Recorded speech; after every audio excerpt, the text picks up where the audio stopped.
So Aputure have just acquired Prolycht. Incredible, incredible, incredible, incredible. So I've just got wind that Aputure have now acquired Prolycht. So Prolycht, a new lighting manufacturer in the lighting space that had the Orion 300 and the 6750. Now, in my honest opinion, they are two fantastic fixtures. They are utilizing the RGB LAC chipset, so they're full spectrum lights. And with that, by using that chipset, they have some of the best color accuracies within that full spectrum. So not using the RGB WW chipset, which in my opinion is the better technology, the RGB LAC, and they were utilizing it. And it's a product that a lot of gaffers have bought and really, really, really enjoyed.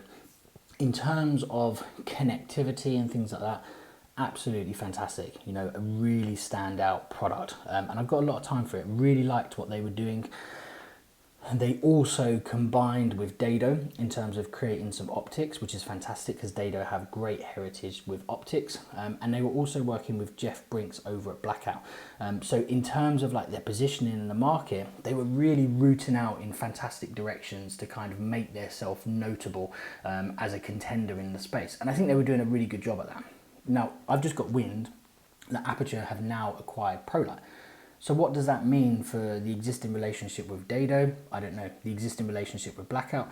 I would imagine the stuff with Blackout is relatively more straightforward because there's no real conflict of interest there. Whereas the situation with Dado is slightly different because, you know, if Prolycht's got a relationship with Dado, but now Prolycht is owned by Aputure, Aputure a competitor with Dado, how does that all look? And in terms for Aputure's market positioning, that's a real incredible uptake of technology. A couple of things that are interesting. So Mitch Gross, who kind of heads up the Prolycht team, he's fantastically intelligent, you know, knows what he's talking about, very credible in the space.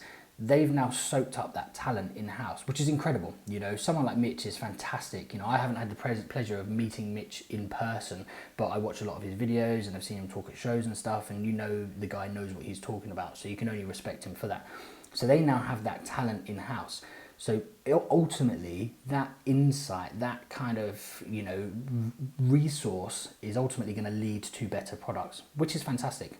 Now, when you combine that with someone else who's recently just joined the team, Tim Kang from Quasar Science, you now have two incredibly talented resources in-house who are going to work with the likes of Ted and things like that to really, what that's going to do for the Aputure product range and position in the market. I think it kind of really pushes them into market dominance. There isn't another company in the space that has that level of, you know, in-house power, which is incredible.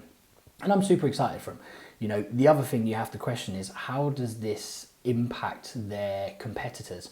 So for instance, like I used to work for Nanlite. You know, I was the Western represent, or sort of, you know, you got the Nanlux team in America, you know, Mark Bender, Jeremy Gay, all those guys. They do a fantastic job at representing Nanlux in the US and the Nanlite operation in the US. But in terms of like European and UK, that was me. You know, they got rid of me at the beginning of this year, so they lost that resource. You know, they now don't have that in-house expertise. So they have, you know, a weakened team, so to speak. So then how does that fare them when they're trying to chase the likes of Aputure? I think that's a really difficult, you know, position for them to be in, because Aputure now, by all accounts, have, you know, the most amount of resources in-house and expertise, which is fantastic. Super, super, super excited for them. The question it leaves me with is, you know, Aputure have brought the 600C to market and the Amaran 150 and 300. They are COB RGB WW COBs. Now, they utilize the RGB WW chipset. I think in terms of full spectrum, RGB WW is flawed because of the introduction of the white chips. The white chips will always desaturate certain colors, and there's no way around that. No amount of kind of physics and tweaking will ever kind of change that situation. The presence of white light is always going to desaturate certain colors. You can't move around that. Prolight's technology is RGB LAC, you know, the better chipset that doesn't have the white, which means there's better saturation and fidelity in their colors. So the question is, what do they do with this technology? Do they run it as Prolycht, as a standalone company that operates separate from Aputure and still competing in the same space, but ultimately Aputure win in terms of finance because they're running both of these companies in tandem to each other? Or do they soak up Prolycht's technology and then utilize that within a range of technologies within the Aputure family and totally get rid of Prolycht? You know, I would say in terms of like market dominance, you would get rid of Prolycht, soak up that technology, and that becomes kind of like your go-to. But the question that leaves you is the amount of effort they put into marketing and talking about the Prolycht 600C, you know, and how RGBWW is kind of the better technology, and that's the route they take. You now kind of devalue that whole message if you then switch to the RGB LAC, or you run two technologies next to each other, but they're conflicting because ultimately one is better than the other. So if you adopt that technology, you know, you're losing out on the benefits this one has. So that's an interesting complication. I'd be really keen to kind of hear your thoughts and opinions on that. My stance on it is, I can only be happy for Aputure, if I'm completely honest. Like, when I joined Nanlite back in 2019, the goal, you know, it was openly spoken about in you know, when I was in China speaking to the Nangguang team and coming up with a strategy, the goal was always to be in contention with Aputure. So when someone looks at purchasing Cobb LED lights, the options are Aputure or Nanlite. That was what we wanted to do. We didn't want to win market share and be number one. We knew that was impossible. What we wanted to do was be in contention with them. So when people think of Aputure, they look at Nanlite as a comparable product that could be an option. And if budget is important, or like, you know, there are ways that we can then kind of attract that final purchasing decision, but ultimately we wanted to be in the same conversation. Nanlite achieved that.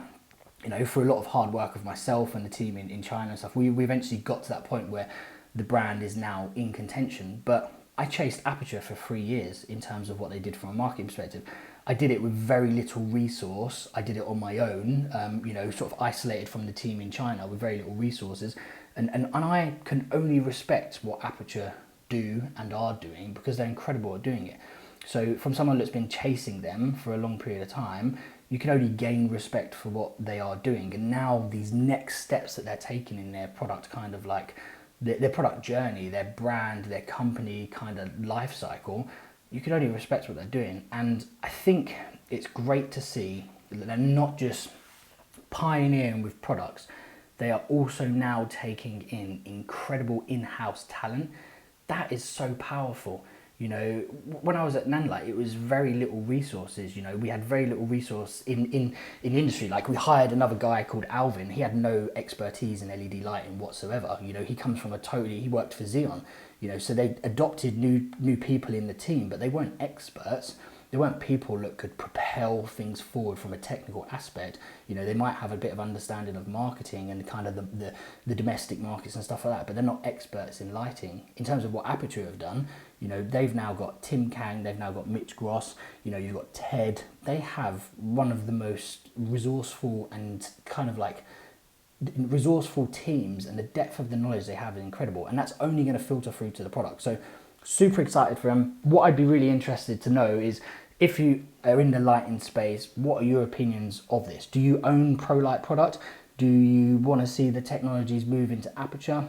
What is your opinion? Be really interested to know. Hope you enjoyed the video. Hot off the press. Do expect more from me soon. Until then, take care.